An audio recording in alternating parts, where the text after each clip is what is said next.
Welcome to the Inbound Back Office Podcast, where we chat with smart agency owners about agency challenges. I'm Holly Reed, strategist at Inbound Back Office, white label, plug and play staff augmentation and recruiting for your marketing agency. Today on the show, we are welcoming Sarah Loughry, founder and CEO of M-Content Studio, to share with us the importance of cultivating a fun team environment. Welcome, Sarah. Hi, I'm so excited to be here. Yes, I'm excited to have you on. Before we dive into the topic, why don't you tell us a little bit about you and what you do? Yeah, so obviously currently I am the founder and CEO of M-Content Studio, hopefully for a long time. But I got my start in corporate marketing, actually. Awesome. So which actually is going to lend itself really well to this topic today. Yes. So I got my start in corporate marketing, climbed my way, crawled, scratched my way up the ladder until I made it C-suite, which was really exciting. Nice. And hated it. Was like, this is not my jam. I can't. And so I left and started freelancing. Eventually, I joined a digital marketing agency, an amazing digital marketing agency, actually, who honestly taught me about team environments, which is good because it's what we're going to talk about today and what a positive team environment actually should look like. And so I worked there for several years, heading up their content and blog and helping with strategy. Nice. And then I decided to establish M-Content Studio because I noticed that content was siloed, which is oftentimes you had really engaging, beautiful content on one hand, but it's not optimized, which means no one will ever see it. And on the other hand, you have this incredibly optimized content and it offers no value to the reader at all. And it doesn't help establish the person writing it as a thought leader. So it's pointless in that way. Yes. So I developed M-Content Studio to kind of bridge that gap a little bit. And I love it. Quality optimized content. And now we do just content across the board. And so I did this and my other job for as long as I could until I was probably falling apart. And then I made the jump actually almost a year ago. So wow. A year ago, like officially full-time, my company. So yeah. Congratulations. I mean, that's a huge deal. Thank you. Yeah. I mean, my company is 2.5 years old, a little older than that. And I just was trying to manage both for as long as I could, just to be very methodical about it. Yeah. Oh, I guess I should probably mention where I live in my family. I'm always like, here's my professional anatomy and everything. So yeah. So I also live in Morgantown, West Virginia. I'm actually a hybrid. I am from Cleveland and from Morgantown, West Virginia. So a little bit of both. Nice. And I live with my husband, my 5-year-old daughter, and my dog, who is always by my side. And honestly, you might hear her snore at some point during this.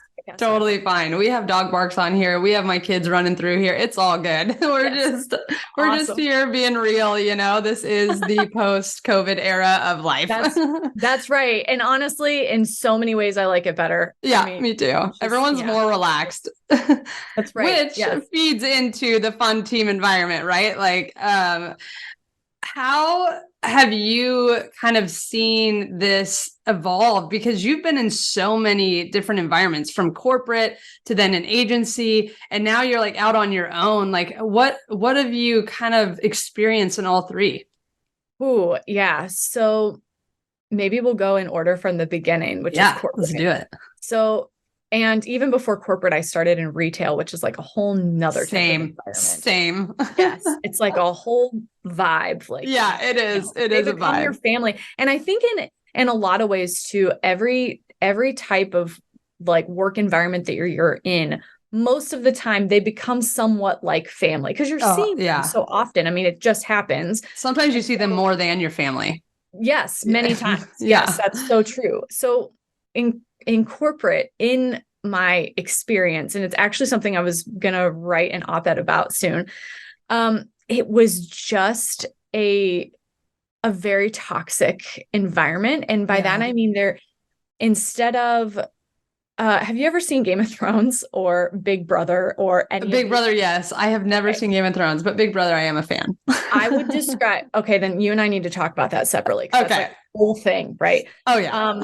So I would often think about my corporate job in a way that I'm in Big Brother. Totally. You're trying to figure out who you need to get close to Yes. get ahead a little bit. And, oh, I need to get close to this person because they have influence over this person. And there's a lot of politicking. There's a lot of 100%. Yes. And it breeds this horrible environment because then you never know who you can trust. It's not lifting at all.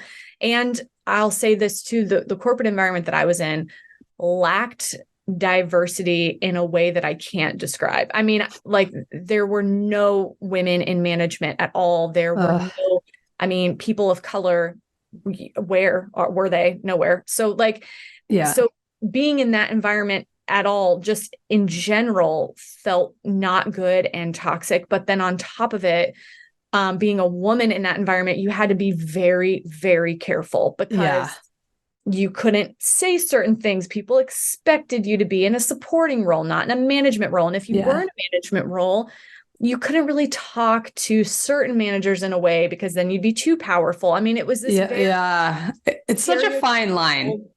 Yes. And not at all where you could be yourself. Yeah. And so what's funny is though, that's where I got my start. And so that's what I knew to be work. That's what it was. I didn't know that there was any other way. And so I left and started working. I started freelancing, which was interesting because then you're kind of like a little part of everyone's team. You're not in it. You're just like a little part of it. And so I kind of liked that because I'd been so bogged down with this like heaviness of, you know, just worrying about who knows what about you and all whatever for so long. And so it was nice to just be like a minimal part. And that's when I joined the agency. And so this was a female-led agency. Nice. And I came into it at the very beginning. There were only a couple of us working there. And let me tell you, and what ended up happening by happenstance, it ended up being all females working there. Wow. And it just we weren't trying to do that. It just kind of happened that way. Yeah. And I'll tell you, this was the best. It taught me everything I needed to know about how to cultivate a really great environment, how it doesn't need to be politics. It doesn't need to be people clawing on top of each other. It doesn't need to be that at all. In fact, you can celebrate what other people do and be happy for them when they succeed. Like that's how it should be. And it took me a long time. I was I noticed that I wasn't my real self with them. And probably, I want to say 6 to 8 months because I was so used to this, like, people going behind each other's backs. Right. Wasn't sure who to trust. And I was like, wait, no, is this authentic? This is real? This is normal? Yeah. And it also, one thing that I want to point out too, is that this type of celebration of people that you work with, where you're celebrating each other's wins and no one's yelling at it or criticizing. It's more like, how as a team can we be better? Or we didn't get this thing and that really sucks. And that's like a bummer, but like, let's get it the next time. And let's figure out why we didn't make it this time. Like it wasn't, it was always positive. It was always like moving on to the next thing and excitement for everyone, you know? And that was just one facet of it. That's just the work part of it.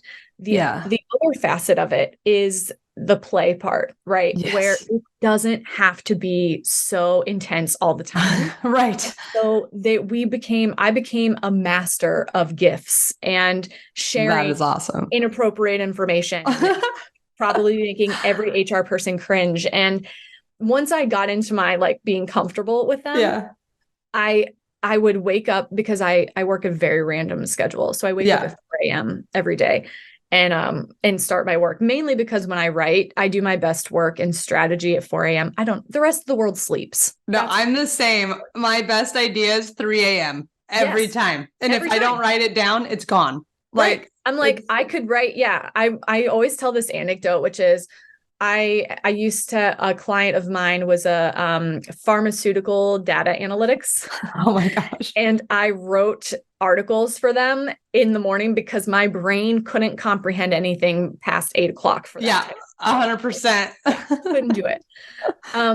So I I would put these like messages in our internal Slack, right? So I would put these like really long messages about, I don't know, it could be what I just told you. It could be anything. It could be something fun, something to spark conversation with everyone. And then everyone just got used to me doing this. Yeah. They started joining and it became this like whole thing. And I felt so comfortable with all of them, including my bosses who participated in this, this environment that they had created for me. Yeah. And so they weren't ever like, let's get back to work. It was always, sometimes you'd spend 20 minutes going back and forth on Slack about a topic that didn't matter at all. Like just a funny survey about what we ate last night or something. I mean, seriously. Yeah. And those little things make your workday and make the people in your workday, it just takes it to another level. And it allows you to be, I don't know, it's almost that break in the stress or something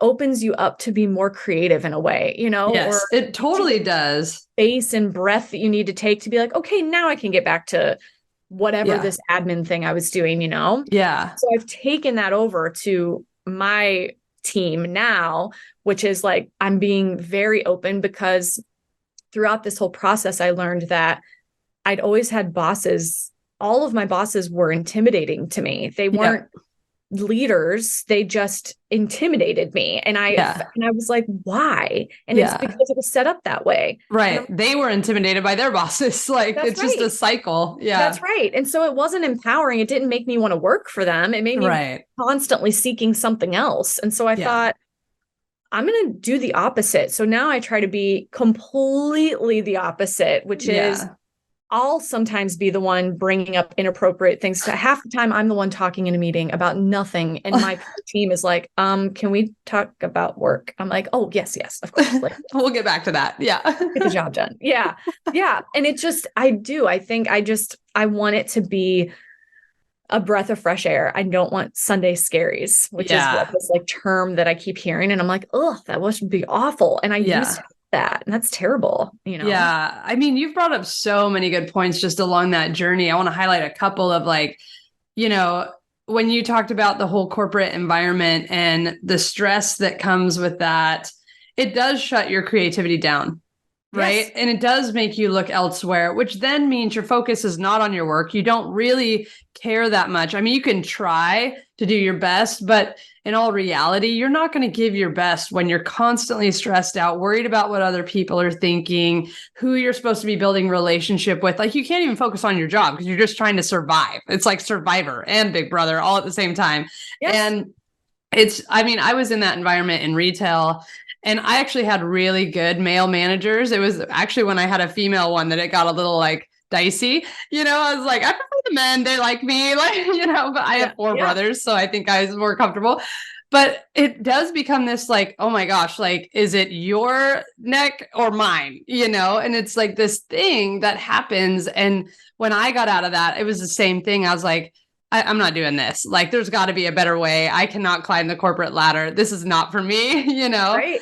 And because I could turn that on, but it's not fun. No, that's right. That's right. Yeah. And I don't know about you, but like for a while, I actually thought this is just how it was. Right. I didn't know that there was another way. Right.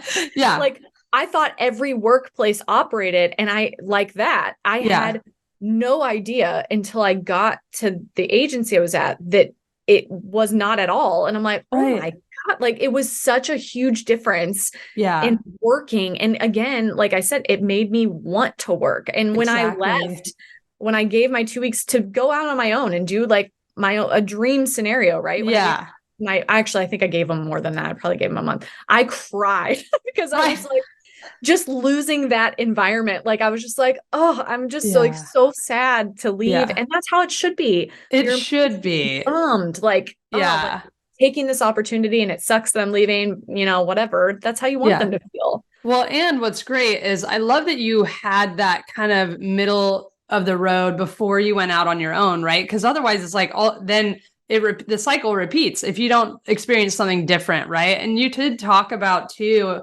how it took you 6 to 8 months to let your guard down, which, I've experienced the same thing. Like when I've worked for small companies and then like I came to inbound back office and like, I was so stressed out, like the first 6 months of like doing everything perfect. And like, I remember my bosses being like, Michael was like, hey, Holly, we're not saving babies here. It's marketing. It's okay. And I was like, oh, okay. Like, cause you get in these environments where it's like, it's do or die and you're out. Yes. Like make a mistake and you're out. And that's not a fun team environment.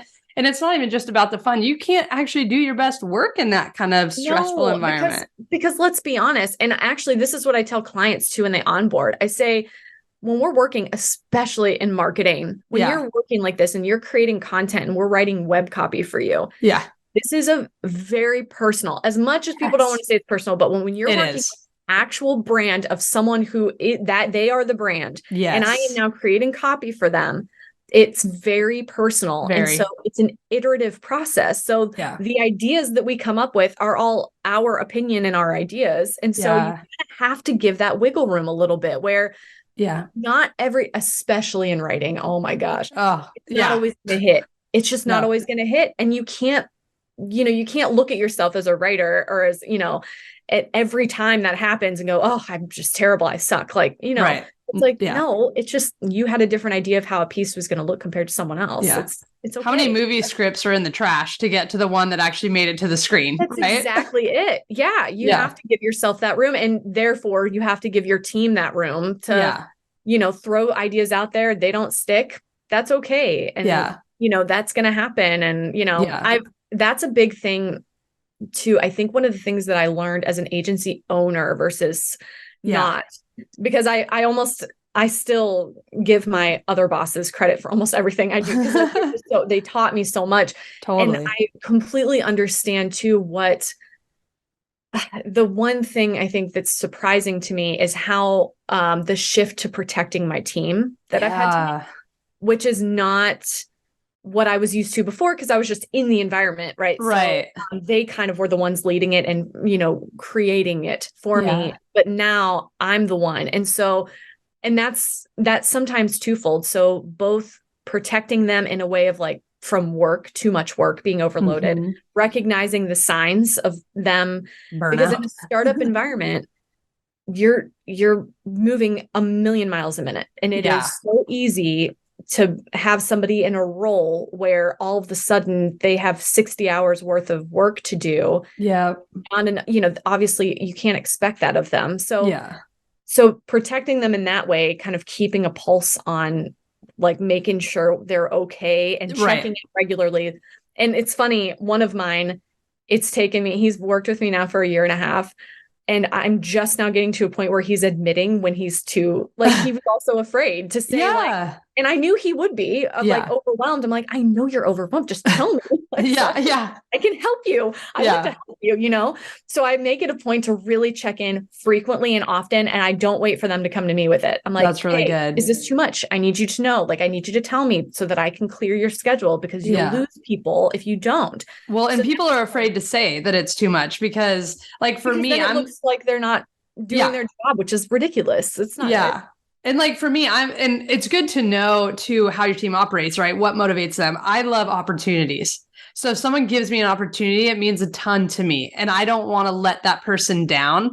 And then, or I don't want to say like no to an opportunity, even if I'm already like maxed out, because I'm like, what if I don't get another one or whatever, right? Because you come out of these environments where it's like, oh, you can't handle it. It'll go to somebody else. Right. And so you feel that pressure of, I have to take it all on. And one of our jobs as managers or CEOs or agency owners is to say, no, they're not ready, or not that they're not ready, but they might have too much on their plate right now, and protecting them in that way, like you're saying. And I think a lot of times agency owners forget that because they're just like, okay, that's assigned to you. That's assigned to you.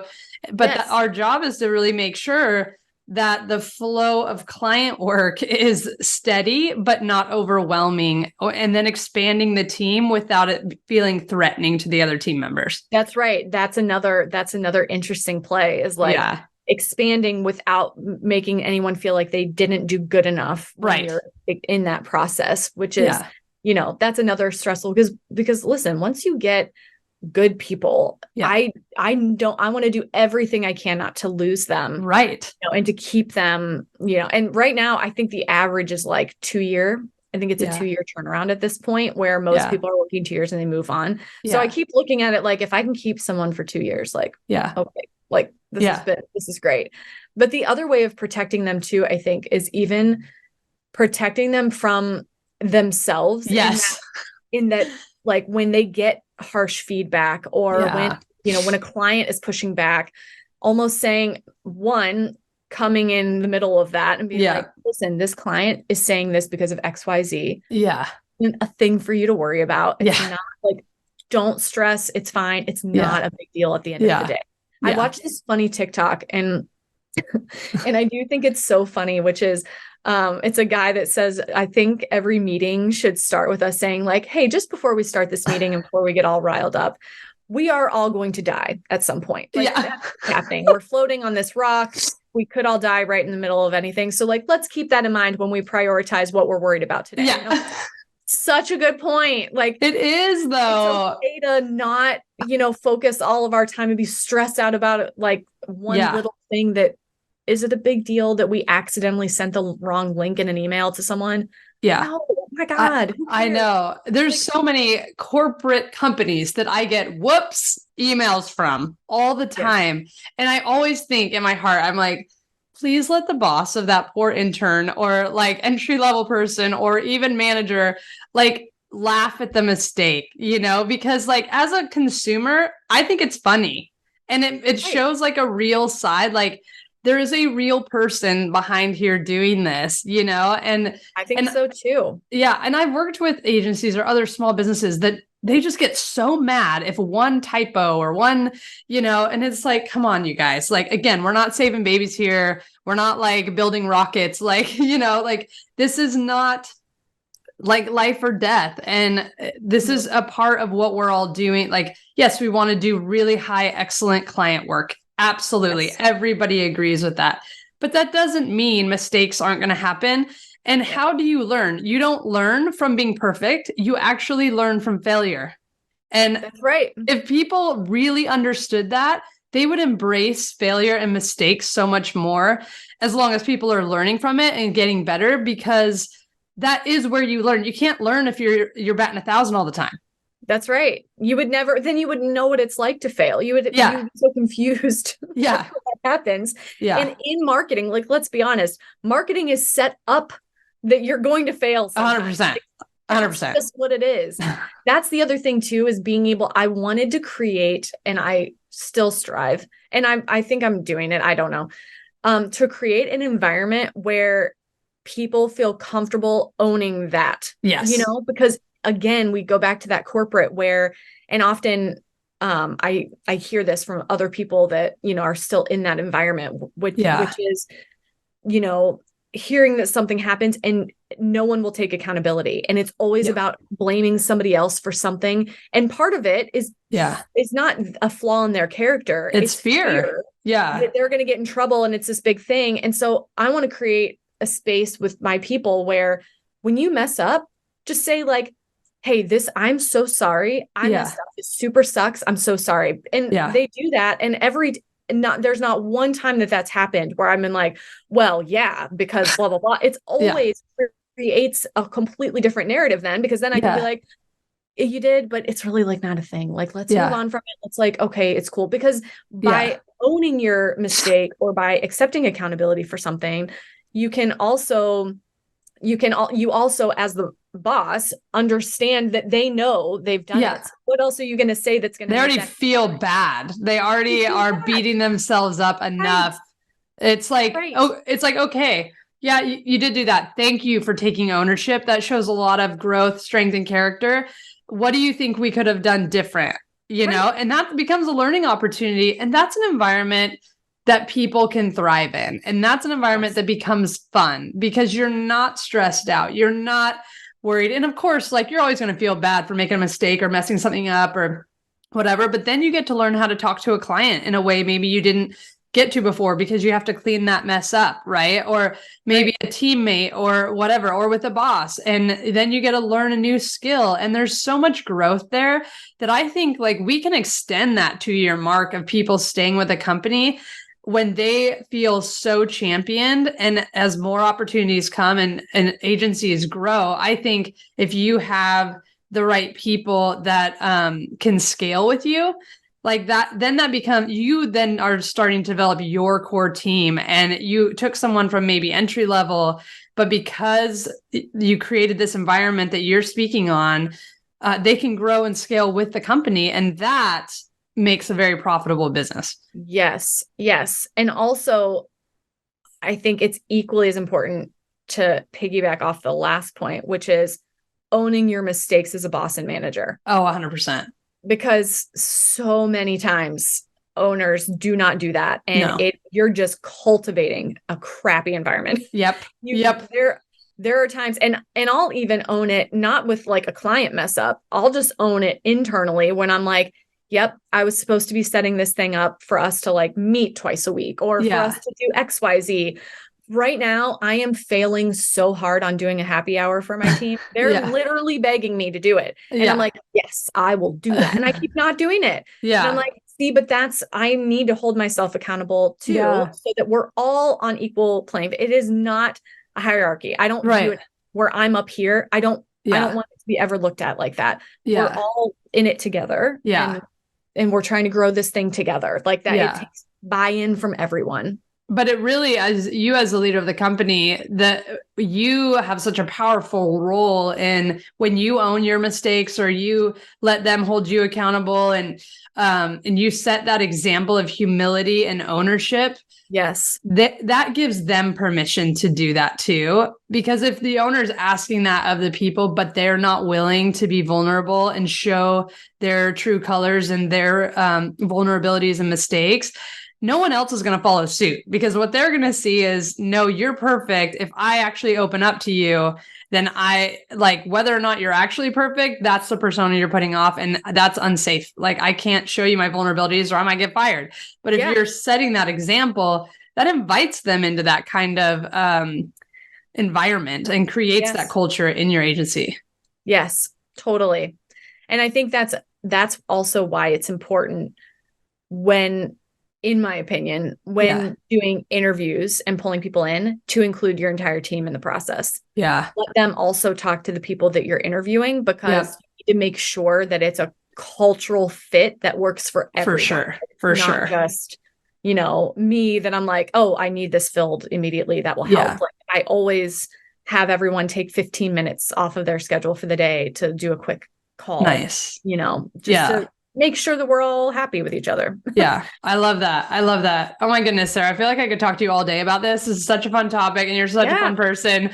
But as our time is coming to an end, is there anything else you want to add or sum up before we end today?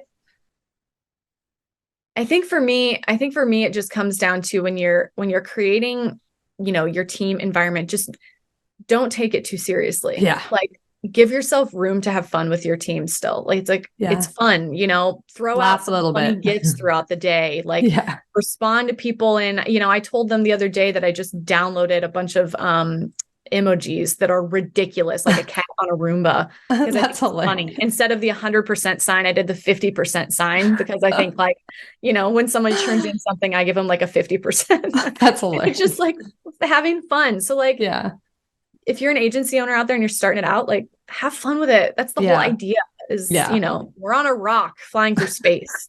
Have fun. Exactly. Time is short. Oh my goodness. This was so fun. Before we officially end the podcast, I would love for people to be able to connect with you. Where can they find you online? So you can find me on LinkedIn under Sarah Loughry and connect with me there. On Instagram, but honestly, there's just so many pictures of my kids. So I don't even know if you want to do anything. But mainly is my website, which is m-contentstudio.com. And it's m-em- like the M dash. Nice. I love it. Yeah. I will make sure all of that is in the show notes. You guys can connect with Sarah. Obviously, she's building a fun team. So follow her on LinkedIn, see what she's doing, what her team's doing. Sarah, thank you so much for coming on the podcast. Thank you for having me. Yes. And thank you everyone for listening to the Inbound Back Office podcast, brought to you by Inbound Back Office, white label plug and play staff augmentation and recruiting for your marketing agency. You can find Inbound Back Office at inboundbackoffice.com. If you enjoyed today's episode, I loved it. So I hope you did too. Take a minute, leave us a review, share it with other agency owners, and don't forget to subscribe so you don't miss out on our weekly episodes. Until next time.